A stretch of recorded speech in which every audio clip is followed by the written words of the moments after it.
আজকে মনোনয়নপত্র বাছাইয়ের শেষ দিন 4 তারিখে মনোনয়নপত্র যাচাই বাছাইয়ের ফলাফল ঘোষণার দিন নির্ধারণ করেছি এবং আমাদের মানিকগঞ্জে 3টি আসনের মনোনয়নপত্র সমূহের পুঙ্খানুপুঙ্খ পর্যালোচনা করে আমরা মনোনয়নপত্র বাছাই করেছি এবং ফলাফল ঘোষণা করেছি।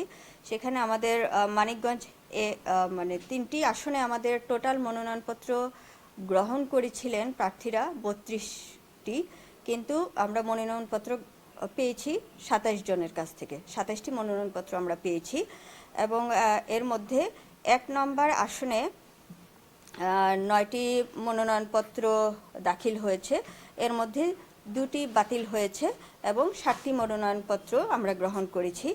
2 নম্বর আসনে 6টি মনোনয়নপত্র দাখিল হয়েছে, 3টি মনোনয়নপত্র আমরা বাতিল করেছি এবং 3টি মনোনয়নপত্র গ্রহণ করেছি।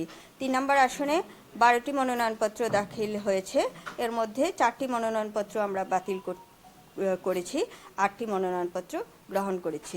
টোটাল 18টি মনোনয়নপত্র আমরা গ্রহণ করেছি এবং 9টি মনোনয়নপত্র বাতিল করেছি। ধন্যবাদ।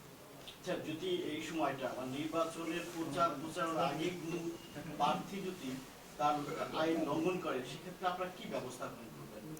নির্বাচনী আইন অনুযায়ী বিধি মোতাবেক তার বিরুদ্ধে ব্যবস্থা গ্রহণ করা হবে, কারণ আমাদেরকে নির্বাচন কমিশন থেকে সর্বোচ্চ সতর্ক থাকতে বলা হয়েছে এবং একটি স্বচ্ছ সুন্দর নির্বাচন করার জন্য আমরা আইন বিধির সর্বোচ্চ প্রয়োগ করব। যারা আজকে বাতিল হলো বিভিন্ন কারণে, অনেকে বলতে চেয়েছেন বলতে পারেন নাই, তাদের জন্য কি বিধান আপনারা? তাদের জন্য 5 তারিখ থেকে 9 তারিখ পর্যন্ত আপিলের বিধান রয়েছে। তারা আমার যিনি ঊর্ধ্বতন কর্তৃপক্ষ কমিশনার অফিস সেখানে আপিল করবে নির্বাচন কমিশনে। আচ্ছা, এখানে ঢাকাতে ঢাকা। আজকে আপনার অফিসের সামনে একটা অকাঙ্ক্ষিত ঘটনা ঘটেছে কিছুক্ষণ আগে, এটা কি আপনি যদি আপনি যদি ঘটনাটি সম্পর্কে একটু বিস্তারিত বলেন।